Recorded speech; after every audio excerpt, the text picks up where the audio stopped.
Hello everyone, स्वागत है आपका यूट्यूब चैनल पे। आज के इस सेशन में हम डिस्कस करने वाले हैं इंक्रीजिंग फंक्शन, जो कि एक एप्लीकेशन है डेरिवेटिव का। तो इंक्रीजिंग फंक्शन क्या है इसको समझ लेते हैं। तो चलिए शुरू करते हैं। हम मान लेते हैं कि डेल्टा एक स्मॉल वैल्यू है, इसको डेल्टा भी कहा जाता है या डेल भी कहा जाता है। तो डेल्टा क्या है? एक स्मॉल वैल्यू है जो कि ज़ीरो से बड़ी है। And A be a real number. A क्या है? एक रियल नंबर है, मतलब पॉजिटिव होता है, निगेटिव हो सकता है, फ्रैक्शनल भी हो सकता है, कोई प्रॉब्लम नहीं है। And all real number X. X क्या है? एक्स भी एक रियल नंबर है, such that satisfies X is greater than A minus del और X is less than A plus del. मतलब जो डेल एक छोटी वैल्यू थी और ए एक वैल्यू थी। अब सपोज कर लीजिए ए इक्वल टू 2 था और डेल था 0.5।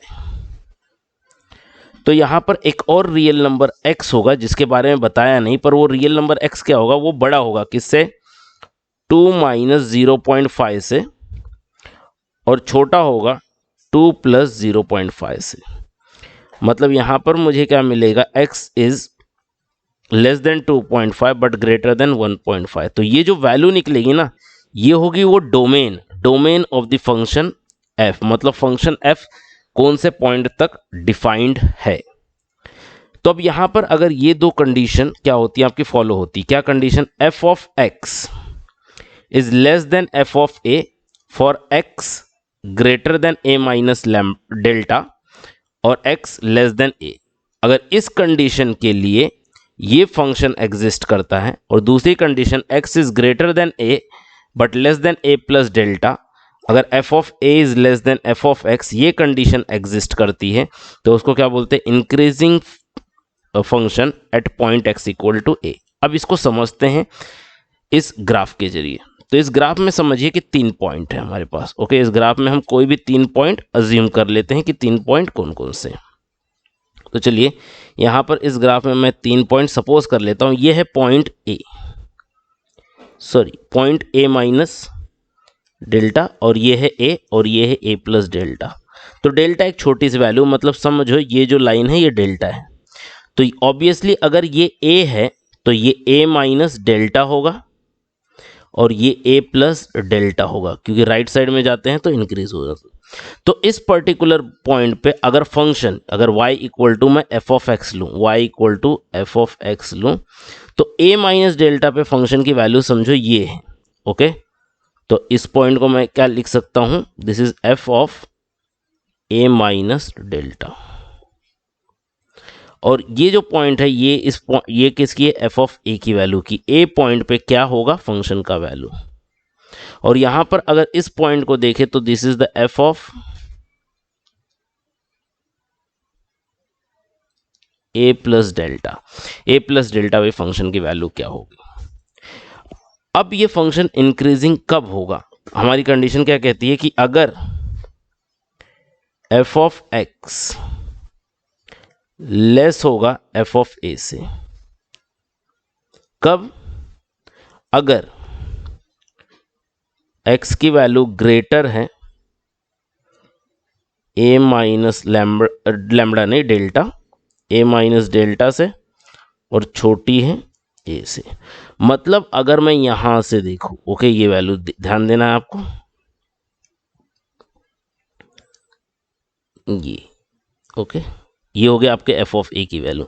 तो f ऑफ a की वैल्यू अगर ग्रेटर है किससे?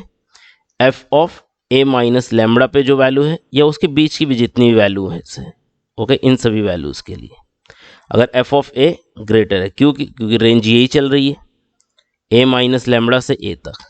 तो a माइनस लैम्बडा से a तक जितने भी पॉइंट पे जो भी वैल्यूज होंगी, अगर वो वैल्यूज f ऑफ a से छोटी हैं, और दूसरी कंडीशन क्या वो कहता है कि f of a less than f of x। Condition क्या दी है? x की वैल्यू अगर a से बड़ी है, if x greater than a and less than a plus delta. Okay, तो f ऑफ a यहां पर ध्यान दीजिए क्या होगा? ये f ऑफ a है और f of a plus delta ये है। अगर यहां से इस रेंज के लिए जितनी वैल्यू मिल रही हैं, ओके, जितनी भी वैल्यू मिले, अगर वो एफ ऑफ ए से बड़ी है, ये रहा आपका एफ ऑफ ए से बड़ी है, अगर ये दोनों कंडीशन सेटिस्फाई होती हैं तो वो क्या हो जाएगा, आपका इंक्रीजिंग फंक्शन हो जाएगा। अब जैसे आप इसका ग्राफ देख सकते हैं, इसका ग्राफ भी देखेंगे तो इसका ग्राफ कंटिन्यूसली क्या है, इंक्रीजिंग है। तो ग्राफ देख के भी हम बता सकते हैं कि फंक्शन इंक्रीजिंग है कि डिक्रीजिंग है, पर हमेशा हर केस में ये फिजिबल नहीं है कि आप ग्राफ ड्रॉ कर सकें, क्योंकि कई बार ऐसे होता है कि हमें मैथमेटिकल फंक्शन दे दी जाती है और वो मैथमेटिकल फंक्शन माइनस इन्फिनिटी से प्लस इन्फिनिटी तक एग्जिस्ट करती है। तो माइनस इन्फिनिटी से प्लस इन्फिनिटी तक का ग्राफ प्लॉट करना इजी काम नहीं है। तो ऐसे टाइम पे हम लोग क्या करते हैं, डेरिवेटिव का यूज़ करते हैं और डेरिवेटिव के एप्लीकेशन के थ्रू हम फाइंड आउट करते हैं कि फंक्शन इंक्रीजिंग है कि डिक्रीजिंग है। तो कुछ इंपॉर्टेंट रिजल्ट है, ये जो एप्लीकेशन है एक्चुअली डेरिवेटिव की, कि डेरिवेटिव कैसे यूज़ होता है ये डिसाइड करने में कि फंक्शन कौन से सेट ऑफ द वैल्यूज़ पे इंक्रीजिंग है। जैसे आप मान लीजिए एक ऐसा ग्राफ है, ओके, इस तरह का ग्राफ है। तो अगर आप इस ग्राफ को अगर आप ड्रॉ भी कर दें, ओके, जैसे मैं यहाँ पर इसके एक्स और वाई एक्सेस ड्रॉ कर देता हूँ, तो अगर आप देखे जाए तो कुछ सेट ऑफ द वैल्यूज़ हैं जिसके लिए ये फंक्शन क्या हो रहा है, आपका इंक्रीज हो रहा है, ये फंक्शन इस तरह से इंक्रीज हो रहा है। पर कुछ सेट ऑफ द वैल्यूज़ है जिसके लिए फंक्शन डिक्रीज हो रहा है, और आगे कुछ सेट ऑफ द वैल्यूज़ ऐसी होंगी जिसके लिए फंक्शन इंक्रीज भी होगा। तो एक ही फंक्शन या एक ही ग्राफ क्या हो सकता है, इंक्रीज भी हो सकता है for some sort of the values और डिक्रीज भी हो सकता है for the some sort of the values. तो अब हमें ये डिसाइड करना होता है कि वो फंक्शन कौन से सेट ऑफ द पॉइंट्स के लिए इंक्रीजिंग है, कौन से सेट ऑफ पॉइंट्स के लिए डिक्रीजिंग है। ये भी हम डेरिवेटिव का यूज करके पता कर सकते हैं। तो डेरिवेटिव क्या कहता है इस बारे में, if function F is differentiable at X equal to N A, अगर आपका फंक्शन f को अगर डिफरेंशिएबल है at x equal to a और f डैश a मतलब उसी फंक्शन की derivative at point a greater than 0 है, तो वो फंक्शन क्या होगा, इंक्रीजिंग होगा at x equal to a।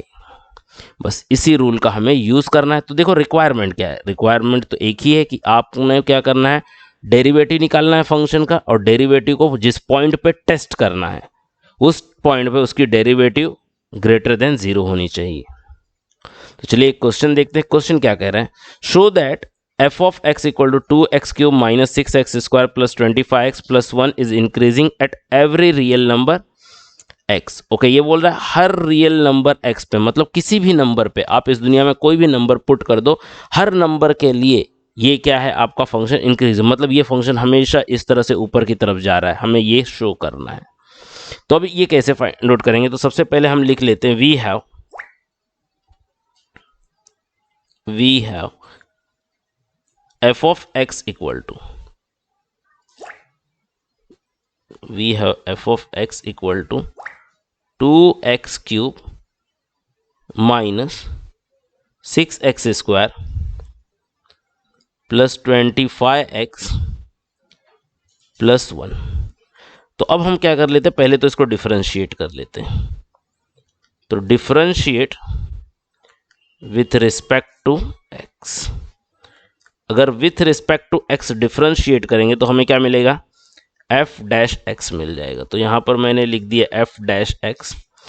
2 तो एज इट इज, x³ की डेरिवेटिव कितनी हो जाएगी, 3x² माइनस 6x² की डेरिवेटिव 2x प्लस यहां पर कितना 25। तो एट लास्ट क्या मिलने वाला है, 6x² माइनस 12x प्लस 25। तो ये किसकी वैल्यू आ गई, ये वैल्यू आ गई f डैश x की। अब हमें शो करना है कि अब x का आप कोई भी वैल्यू पुट कर दो, इस दुनिया में x की जितनी भी वैल्यू आप सोच सकते हो और समझ सकते हो, सारी वैल्यूज पुट कर दो, तो भी ये क्या वैल्यू आनी चाहिए, ग्रेटर देन 0 आनी चाहिए। तो सिंस, अब लिख दीजिए यहां पर since f dash x equal to 6x² minus 12x plus 25 को अब मैं किस तरह से लिख देता हूं, 25 को मैं लिखता हूं 6 प्लस 19। तो अगर मैं यहां पर इसको जस्ट इतने पार्ट पे ध्यान दीजिए, इतने पार्ट में से अगर मैं 6 कॉमन ले लूं इतने पार्ट में से अगर मैं 6 कॉमन ले लूँ तो मुझे क्या मिलने वाला है, x square minus 2x plus 1 plus 19।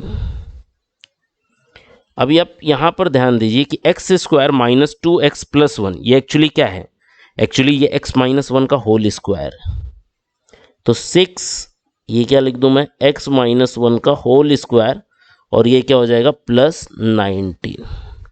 अब यहाँ पर आप एक लॉजिकल पॉइंट समझिए कि x माइनस 1 का होल स्क्वायर है, होल स्क्वायर मतलब किसी भी नंबर का स्क्वायर निकालना है, तो आप x की वैल्यू कुछ भी पुट कर दीजिए, आप माइनस आने दो x माइनस 1, अगर आप x की वैल्यू कुछ भी पुट करो, -2 पुट कर दो तो -2 -1 -3, तो x इस पूरे टर्म की वैल्यू भले क्या है, पॉजिटिव है या निगेटिव है, पर इसका स्क्वायर होने की वजह से इस पूरे टर्म का वैल्यू क्या आ जाएगा, पॉजिटिव आ जाएगा।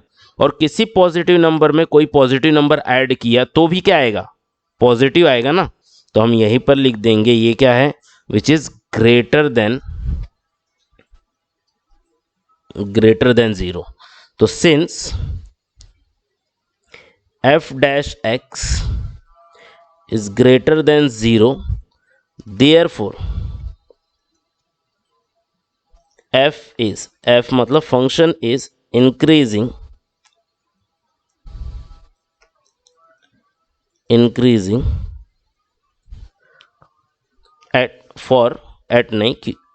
at every real number, आप लिख सकते हो at every real number x, किसी भी रियल नंबर के लिए फंक्शन क्या होगा, इंक्रीजिंग ही होगा। चलिए अब बात करते हैं एक और क्वेश्चन की। तो क्या कह रहा है question, find the value of x for which the function f of x 2x³ minus 3x square minus 72x plus 11 is increasing. अब हमें वो set of the values find out करनी है जिसके लिए फंक्शन क्या है, इंक्रीजिंग है। तो वी हैव, अगेन वहीं से स्टार्ट करेंगे, we have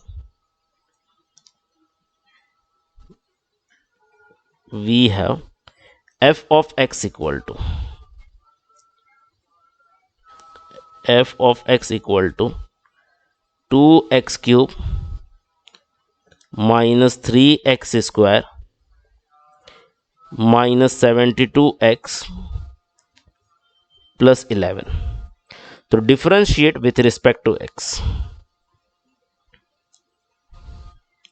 differentiate with respect to x, तो हमें क्या मिलेगा, f dash x equal to 2x³ की derivative 3x square minus 3 into X square की डेरिवेटिव 2x माइनस 72x की डेरिवेटिव 1 और 11 की डेरिवेटिव क्या आ जाएगी, 0। तो यहाँ पर क्या आ जाएगा, 6x square minus 6x minus 72। यहाँ पर से चाहे तो हम 6 कॉमन ले सकते हैं, तो क्या मिलेगा, x square minus x minus 72, ये मेरा क्या हो जाएगा, f डैश x। अब क्या बोल रहा है, वो वैल्यूज फाइंड आउट करनी है जिसके लिए फंक्शन इंक्रीजिंग हो। तो फॉर f इंक्रीजिंग, f के इंक्रीज होने के लिए, for f increasing f dash x क्या होना चाहिए, ग्रेटर देन 0 होना चाहिए। तो देयरफॉर मैं लिख देता हूं, therefore 6x square minus x minus 12 greater than 0। अब ये 6 जो है यहाँ पर 0 को जाके डिवाइड हो जाएगा, तो 0 अपॉन एनीथिंग 0। तो मुझे क्या मिलने वाला है, मुझे मिलने वाला है x square minus x minus 12 greater than 0। अब अगर आप इस इक्वेशन को ध्यान से देखें तो एक क्वाड्रेटिक इक्वेशन है जिसमें 12 के लिए ऐसे फैक्टर्स फाइंड आउट करने हैं जिसको माइनस करने पे 1 आ जाए। तो 12 के लिए ऐसे फैक्टर 4 और 3 है, तो चलो हम इसको शॉर्ट आउट कर लेते हैं। तो ये हो जाएगा x square minus 4x plus 3x minus 12 greater than 0। तो x कॉमन निकाल लिया इन दो टर्म में, तो क्या मिला आपको x माइनस 4, और प्लस 3 कॉमन ले लिया तो आपको क्या मिला x माइनस 4, और ये ग्रेटर देन 0 है, तो आपको क्या मिल रहा है यहाँ पर x माइनस 4 और x प्लस 3, इसकी वैल्यू मिल गई ग्रेटर देन 0। अब यहाँ पर ध्यान दीजिए कि यहाँ पर ये x माइनस 4 क्या है, एक टर्म है, और x प्लस 3 भी क्या है, एक टर्म है। दो टर्म को मल्टीप्लाई करने के बाद ग्रेटर देन 0 आ रहा है, ऐसा कब पॉसिबल है? ऐसा दो ही केस में पॉसिबल है, या तो दोनों नंबर पॉजिटिव हो या तो दोनों नंबर क्या हो, निगेटिव हो। तो दोनों केस को हम इलॉबरेट करते हैं। अब तो केस वन,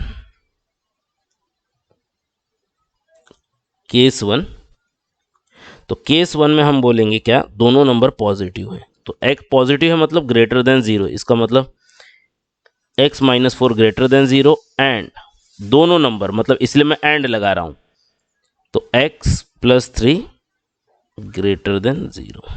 अगर इसको सॉल्व करें तो इसका मतलब क्या होता है, x greater than 4 and x greater than minus 3। अब नंबर लाइन समझिए, नंबर लाइन क्या होती है, जैसे ये एक लाइन है, तो इस लाइन पे यहाँ वैल्यू होगी 0, और यहाँ पर वैल्यू होगी माइनस 3, यहाँ पर वैल्यू होगी 4। अगर नंबर ग्रेटर देन 4 मतलब 4 से आगे 5 6 7 8 9 10 अप टू इन्फिनाइट, और ग्रेटर देन माइनस 3 मतलब माइनस 2 माइनस 1 0 1 2 3 4 5 आगे। तो आपको एक ऐसा नंबर ढूंढना है जो इस कंडीशन को और इस कंडीशन दोनों को सेटिस्फाई करे। क्यों? क्योंकि एंड है, एंड मतलब दोनों कंडीशन सेटिस्फाई होनी चाहिए। तो वो नंबर क्या होगा, 4 से आगे वाले जो नंबर होंगे, 4 से आगे वाले जो नंबर होंगे, 5 माइनस 3 से भी बड़ा होगा और 4 से भी बड़ा होगा, 6 माइनस 3 से भी बड़ा होगा और 4 से भी बड़ा होगा। तो यहां पर हम क्या लिखेंगे, तो therefore x is greater then 4। तो ये पहले केस से आ गया, ग्रेटर देन 4 के लिए क्या है, आपका फंक्शन इंक्रीजिंग है। दूसरे केस को भी डिस्कस कर लेते हैं।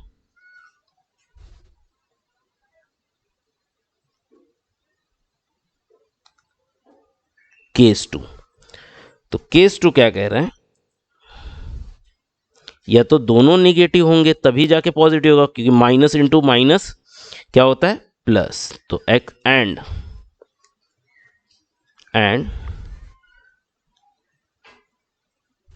x plus 3 less than 0। इसका क्या मतलब होता है, इसका मतलब होता है x is less then 4 and x is less then minus 3। अब फिर से नंबर लाइन ड्रॉ कर लीजिए आप।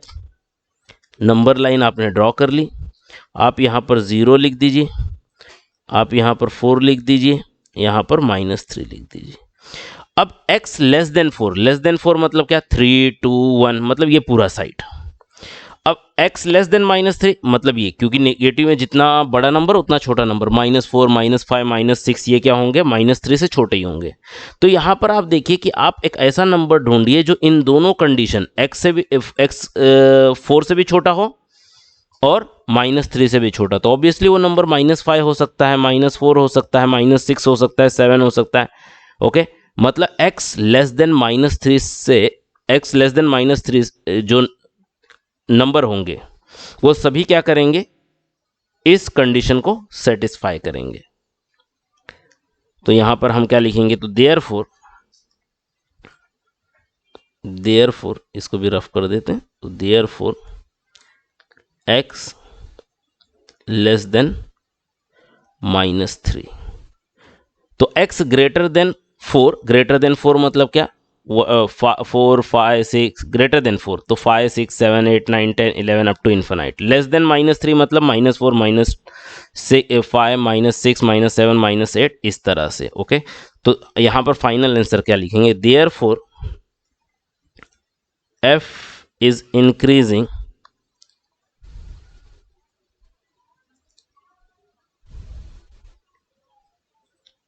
increasing for all values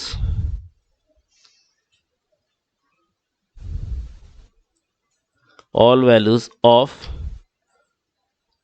x, इसको मैं अलग कलर से लिख देता हूं ताकि हाईलाइट हो जाए, for x greater than 4 and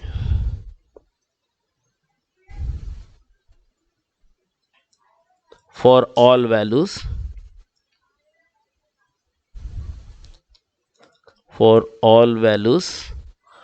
of